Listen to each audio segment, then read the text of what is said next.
Welcome back to another technical deep dive here in the debug zone. Today we're tackling a big question and breaking it down with insights from other users. Hopefully this clears up some misconceptions and helps you get the answer you need. So buckle up, stay a little curious, and let's jump right in.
And that's a wrap.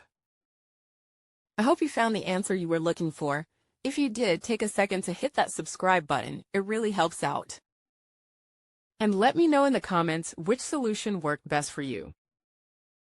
See you next time in the debug zone.